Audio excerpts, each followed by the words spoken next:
What's really driving the Epstein files release? What's really behind banning hemp in favor of bourbon? What? Senator Rand Paul has the answers. I'm Chris Cuomo. Welcome to the Chris Cuomo Project. The man at the center who created that moment when everyone was saying, why is Rand Paul talking about hemp? What happened to a clean CR? Why did this get snuck in by Mitch McConnell? And for whom and who was in favor? And what does that tell us about what the future is for personal choice, for liberty, let alone for medicinal value of what has been proven to help millions and millions of Americans? And what does hemp inform us about what's actually happening with the Epstein process and what's actually happening within our government? Is it really about what it's supposed to be anymore? A U.S. senator takes this on and gives you the truth.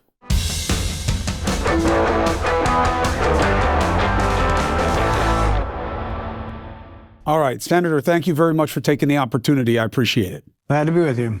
All right, let's touch on one thing that's going on, but then I really want to take a deep dive on what happened with hemp and why you tried to stop it and where you think we can get with it. The Epstein files are an obsession now in politics. Why do you believe that is, and what do you think happens with the Senate vote?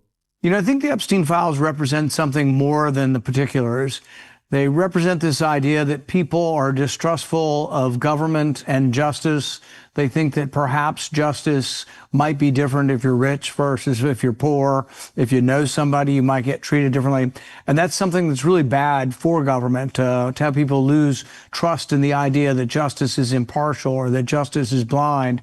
And so I hadn't been too involved in this issue. I haven't really thought that there was some momentous thing that was to be gotten, but it represents the idea of impartial justice. And so I voted for the transparency. I voted a couple times for that. And now it looks like it goes to the president's desk, and I hope he will reveal as much as humanly possible to kind of get this behind us. What's your sense of why more hasn't come out?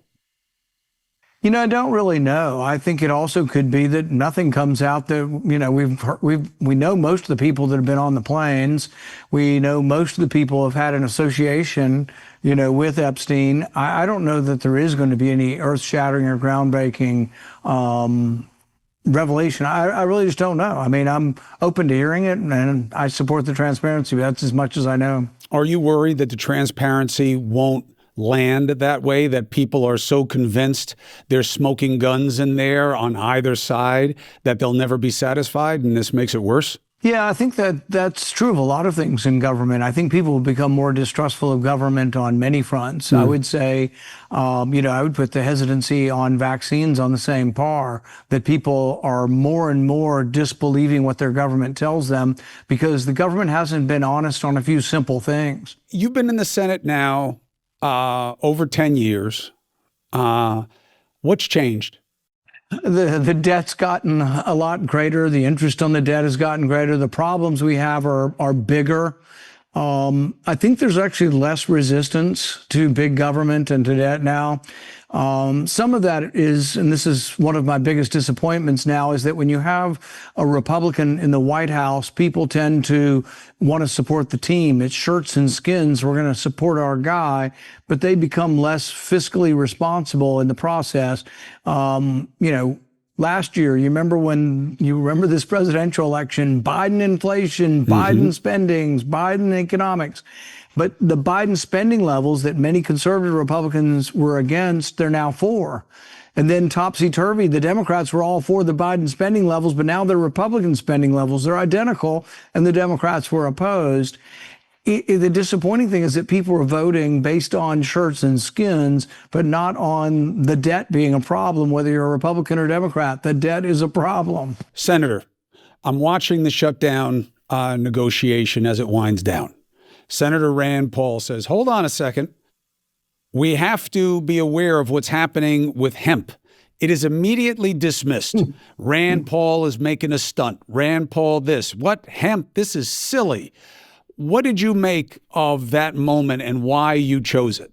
Well, it's funny because a lot of people think I chose the moment. I didn't choose the moment. I didn't put the provision banning hemp products into the bill. And so a lot of people, this is a very common response online. They're like, why would you choose to do this now? The government needs to be open. And I agree. I want the government open. But it's my job to debate things when they come to the floor. So Mitch McConnell stuck this provision in after I had it removed in the summer. I objected. They needed my consent to move forward quickly, so they left it out of the bill. They airdropped it back in. So you remember all this talk of we need a clean CR, no policy. We're just going to open government, a clean CR. But what they put in there on language on hemp completely overturns about 25 states that already have their own rules. Like my state, I live in a conservative Republican state, but we regulate hemp, and we decided that you can have a hemp drink with 5 milligrams of THC in it, and that's what our law is.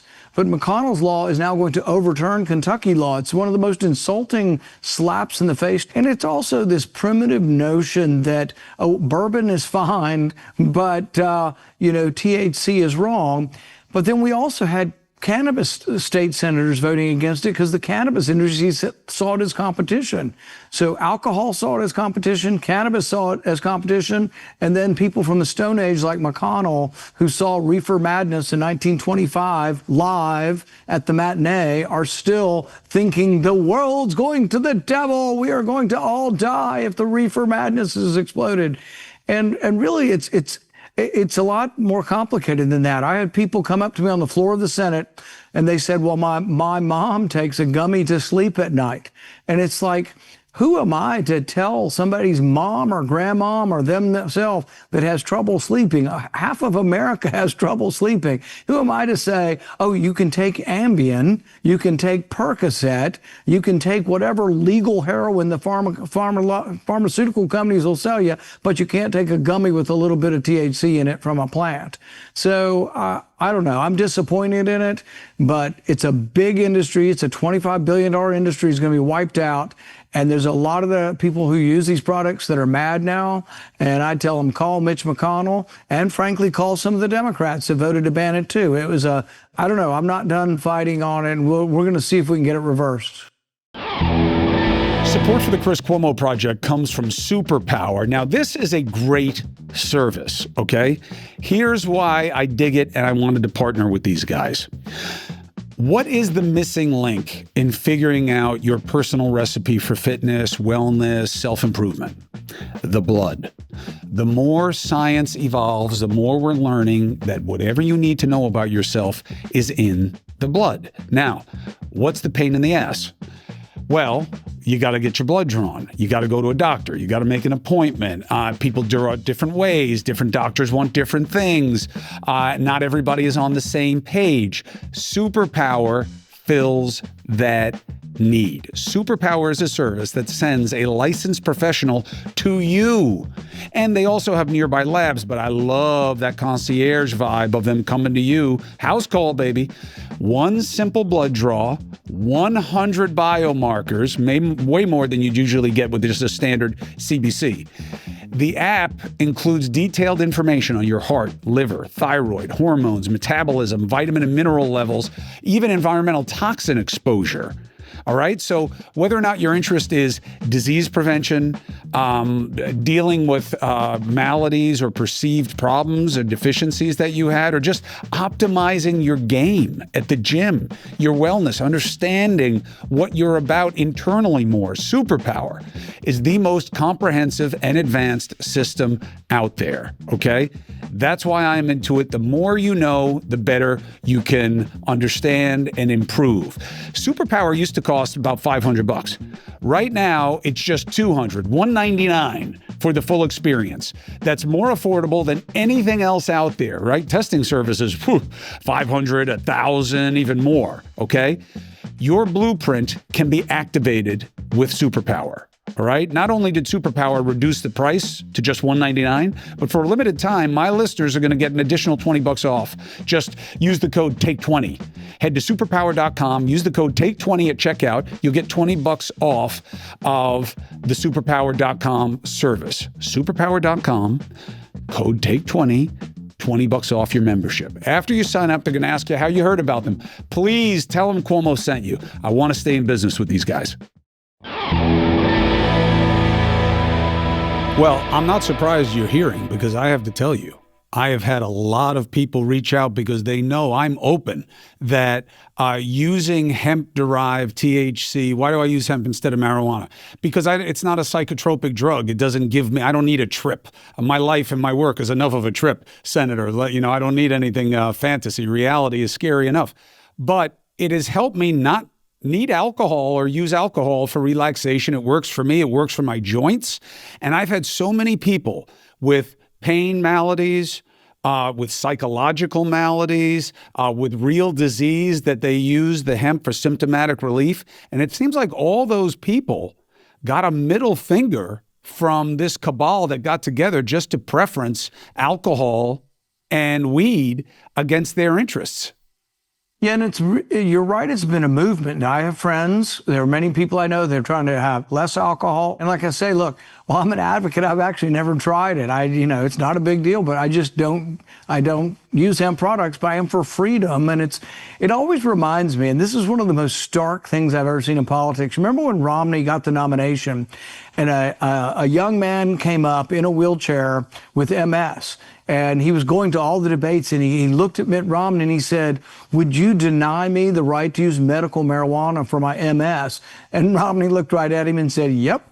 And but the callousness of that, the uncaring callousness, and also the presumption that you know what's best, and somehow a pharmaceutical company that makes billions of dollars, their product is okay, but it's not okay to have marijuana or THC for this. And really, frankly, it's just none of your damn business. We are adults. I'm fine with the rules, keeping it out of kids' hands, but by making it illegal, you'll actually drive it back into the hands of kids because it'll go back to the black market. And guess what? When you buy things from a drug dealer around the corner, they don't check your ID. When you go to the store, they'll check your ID. So legal things are actually much better controlled than illegal things. Yeah, we saw that with prohibition. Right? And, it becomes a taboo and you have a secondary market. And also, look, you're going to take this away. Where are kids going to go? They're going to go back to alcohol, right? We've seen a reduction in underage drinking. This cannot help with that. And I don't know the last time I heard of a DUI for hemp, or anybody getting hurt because of hemp or being addicted to hemp. And certainly alcohol is one of the substances that kills more people than just about anything else in our society. Yeah, it was kind of lame to hear some of these people from the alcohol industry that were lobbying against it. But to have the alcohol industry sit around a big table with me and they sound like mad that they would ban alcohol, but they just want to ban hemp, but they're still fine with alcohol. The hypocrisy of it is, comes in bounds. Do you think you have any chance of getting this removed from becoming law? We're talking with the people who are in the industry that are going to lose their jobs. My initial idea, and this is I'm going to present next week, I'll put in as a bill, is to say that if your state has already passed a framework for hemp, that supersedes the federal law. Now, traditionally, if the courts interpret it, federal law trumps state law. But if you write a federal law that says specifically that this federal law trumps your other federal law, if you have a state regulatory framework, that might work. And actually it would be an impetus for states that want to have hemp to go ahead and regulate it and ban it from kids under 21 and have some rules. And there frankly need to be some rules. And, for example, you can't go to the store and buy a gummy that has 5 milligrams of THC in it and it has 100 milligrams in it. That's fraud. And it's also a crime because you're endangering somebody by selling them something that isn't what it says it is. And we have laws against it already, but you can put that in a regulatory framework. You can decide about how much is a reasonable amount in a package. And these are things a lot of the states were already doing.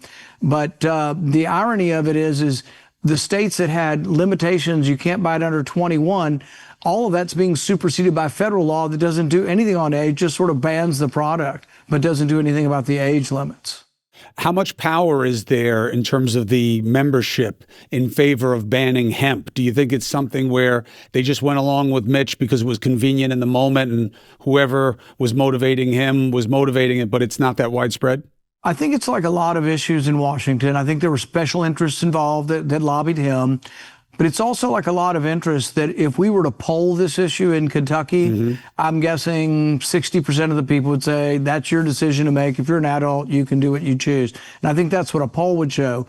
So representative government is good in some ways in that it slows democracy down. Democracy doesn't go like a runaway train too much right or left. And representative democracy is helpful, but sometimes it slows the will of the people.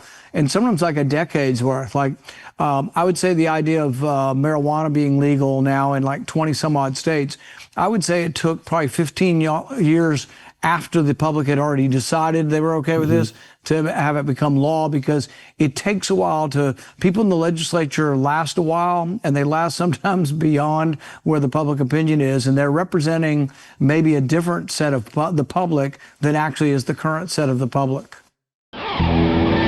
Support for the Chris Cuomo Project comes from Soul, and the holiday season is a great time to check out my partner, okay? Why? Stress, drinking, eating, socializing. What if you want to do you? What if you want to help yourself calm down, relax without doing what everybody else is doing and getting drunk all the time? I reach for Soul's out of the office gummies. Right? Why? Because I love the brain vacation. I love the balance of CBD and THC. I use the mildest form. Why? Because even though I'm 230 pounds of bad intentions, when it comes to this, my chemistry is really sensitive. And they have different levels of experience based on what you want. Okay, for me, again, I take the mildest one. It's like I have a 2-drink buzz, and it lasts longer than any drink buzz does. And I can think, I can process, I can move. I don't have any emotional issues or psychological issues, no psychotropic experiences. And here's the guide. Okay, so you're going to have these different gradations based on what kind of experience, the intensity of it that you want, right? Now, Soul is a wellness brand and believes that feeling good should be fun and easy, all right? Hemp-derived THC. Why? Because I don't want the marijuana psychotropic situation. And with the hemp-derived, I don't get it. Take advantage of Soul's Black Friday Cyber Monday deal right now. You can get 40% off for a limited time. Your entire order. Just go to getsoul.com and use the code Cuomo. Getsoul.com, use the code Cuomo. You'll get 40% off. Don't miss their best deal of the year. So what does that mean to you in terms of your personal mission? I was a avid reader of a lot of your father's writings and political philosophy. And I remember when you came in 2010, 2011, and you had a very specific personal mandate as a doctor and as someone who believes in individual freedom and fighting against the state and encroachment. How do you feel about the mission 14 years in? Do you believe that you can still do what you wanted to do in government, or has the game changed? I think the arguments are just as important or more important. So, for example, if you ask me what one of the most important things that I debate, it would be whether or not to send your kids or my kids or somebody's kids to war. There is probably no more important debate. If I'm not here, there aren't many people that will argue that most wars of aggression or most wars, offensive wars, shouldn't be fought, that we should fight when we're attacked, that Congress should vote. People like, oh, Congress is so feckless. And I always remind them that when we've been attacked, we've been fairly unified. After 9/11, the vote was 434 to 1. I think it was 99-0 in the Senate. When we were attacked at Pearl Harbor, the same way, nearly unanimous. When we've been less unanimous has really been wars we might have avoided. You know, the Iraq War, for one. You know, the vote was much closer. The intelligence was in many ways fabricated or exaggerated. And it was just a war we just had no reason to be involved with. And it took our eye off of what was going on in Afghanistan, et cetera. But I think if I'm not here to debate those things, so I still consider that I'm doing something that I think is important. One of the lines that I've added to virtually every foreign relations bill that comes through is nothing in this bill is to be construed as an authorization of use of force. And I add that every time because One day we were here and we flew out to go home, and they passed a unanimous consent bill condemning and saying we ought to set up a no-fly zone in Libya. This was under President Obama. President Obama then announced a no-fly zone. We got involved in military hostilities to get rid of Gaddafi, and yet there'd been no vote. And he pointed to that vote and said, oh, you know, they voted unanimously to let me do this. And so I've tried very hard to be a voice on foreign policy to say, let's re-examine this in a thoughtful way. The idea of blowing up 83 people on boats coming off of Venezuela, we don't know their names. We've been presented with no evidence of their crime. We don't know if they're armed. And when we do capture them, we just send them home. There's got to be drugs floating in the water, I would think, when you blow up the boat. Do we scoop up the drugs, test the drugs? We know that the Coast Guard, when they examine boats off of Miami, 1 in 4 boats that they board does not have any drugs on board. Are we really willing to accept the odds of 25% of the boats we're blowing up might not be drug boats? And even if they do have drugs, when did the death penalty, summary execution without a trial, be the punishment for drugs? That's never been our policy. And yet, it probably disturbed me more than almost anything I've heard from this administration when J.D. Vance spouted off and said, this is the highest and most glorious use of our military. And it's like, what kind of callous, thoughtless person would say something like that? Someone who's driven by personal ambition in a moment of specific harshness, where the American people seem open to harshness as strength, which has not really been emblematic of what our ideals are. You know, the Epstein thing, the files have to come out. I don't like the rationales that are being offered up for why. I don't believe it's about the survivors, but that's my opinion.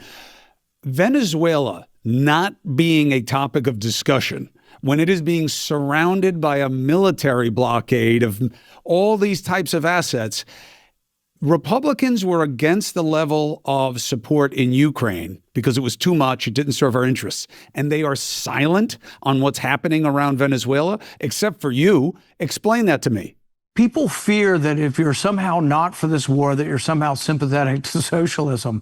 You know, I wrote a book, The Case Against Socialism, and in the opening chapter, I describe a young 16-year-old girl who's head of a gang, and her gang's territory is 4 dumpsters outside of restaurants. And they were to get the morsels of leftover food from the restaurant. That's how desperate socialism has made them. The average person's lost 30 pounds because socialism doesn't produce enough food for people. It's a terrible economic system. So I'm quite a critic of it. But I'm not in favor of people say, well, why not take them out? And it's like, well, the guy next door is kind of lean socialist too, Petro. Should we take him out too? And he's now been critical of Trump. Is he next? And it's like, you know, South America at any point in time has 2 or 3 socialists that are in charge of countries. Is it our job to replace them? And what chaos comes from that? And, you know, it might be, it happens and then the Democratic government takes over and everything's swell. Or it might be we have civil war, you know, that, you know, we have to send troops down there and 5,000 of our, you know, 10 years later, all of a sudden we have lost 5,000 more soldiers, you know, like we did in Iraq. So we get around a lot of these problems by going to Congress first and not letting presidents do it. But there is no resistance on the Republican side. They are afraid. They are frightened to cross him, and he's become more involved in primaries than any president ever has. And they're just afraid. Even the ones who have a correct instinct are afraid to say anything. Support comes from Rugiet. Look, I don't fake the funk, okay? And when you get to be my age and my stage, you take what helps you be what you want to be. And that goes for ED medications as well. And I'll tell you what I don't like. Throwing all this money at Big Pharma when you don't have to, okay? And what I like is being able to get outside the system, getting what you need, and keeping it private, okay? Your life, your wants, your business. Rugiet checks every one of those boxes, okay? What is it? Helps with ED. But more than just down below, not just the little head, the big head too. It's a fast-acting tablet, dissolves under your tongue, has 3 clinically proven medications that help with ED, right? Sildenafil, the active ingredient in Viagra, tadalafil, the active ingredient in Cialis, okay? and something called apomorphine, which is a medication that boosts dopamine in your brain, okay? So that's what I like about it, is that it helps you in more ways than one. And what else I like about it is that Rugiet is simple. The whole process is 100% online, all right? You answer some questions, you get reviewed by a doctor within 24 to 48 hours, bingo. Prescription shows up at your house. You're not in line. You're not out in public. You don't have to explain your business to anybody, face to face. No insurance companies, no awkward pharmacy encounters, no runaround. You ready to give Rugiet a try? If you need it, why not?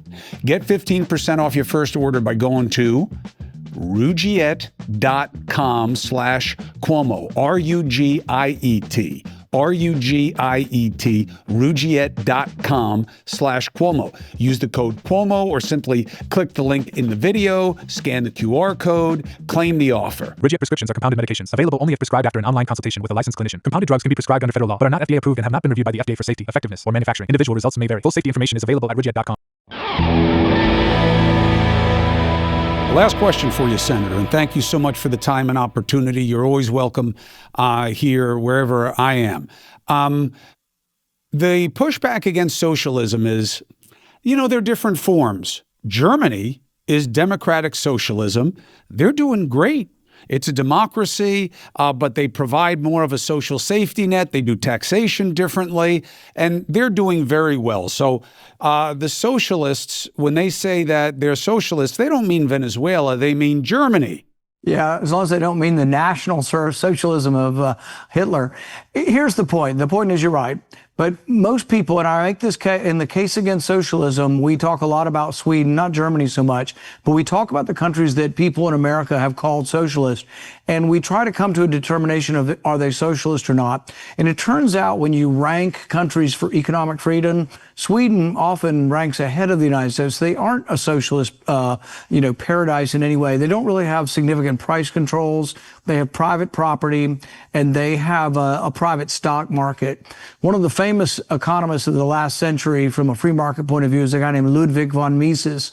And he wrote that one of the definitions, really, if you're looking for just a basic definition of whether something still has capitalism versus socialism, is that they still remain a stock market where the prices are open and freely fluctuating, because those prices send signals to the economy about what to produce. And Sweden, in many ways, was actually more free market. They had a lower corporate tax. Their corporate tax was 20% for the last 30 years. Ours was 35 until 2017. We came down to theirs. They have a social, the safety net. Yeah, they have lots of welfare. They have like a welfare state.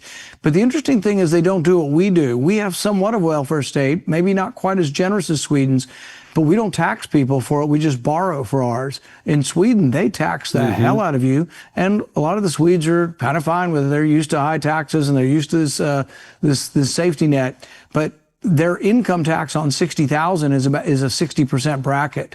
So they pay a hell of a lot of taxes. And in the U.S., we have this sort of, it's a worse situation because both parties kind of want a welfare state. They want a warfare state, but neither one of them really want to pay for it.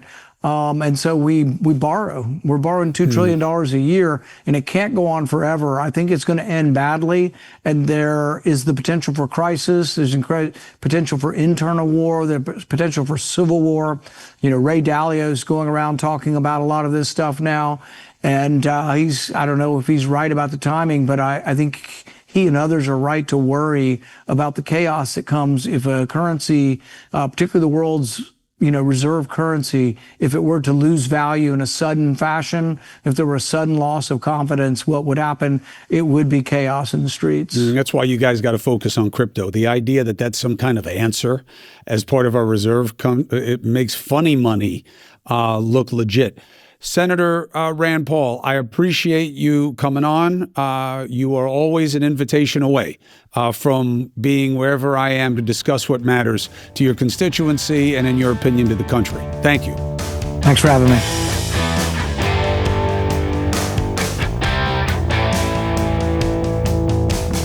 I got to say, Senator Rand Paul, candid, and I believe correct certainly about hemp. And I suspect he's right about Epstein also in terms of the expectations, why he's going along with it, and what is really driving it. What do you think? Let me know so we can get after it. I'm Chris Cuomo. Thank you very much for being part of the Chris Cuomo Project. Checking me out on News Nation at 8 p and 11 p every weekday night. You'll be seeing that I have new levels of subscriber that you can be, that will get more access, more exclusive things. The products are coming for the free agent line. I am different, critical thinker, free agent. Why? Because I want to reinforce that you should wear your independence. You should be proud of it, that you're a critical thinker and you're a free agent. You're not paying fealty to some stupid party. We're better than that. So thank you very much for subscribing and following and being part of the project. My brothers and sisters, the problems are real. So is our approach. Let's get after it.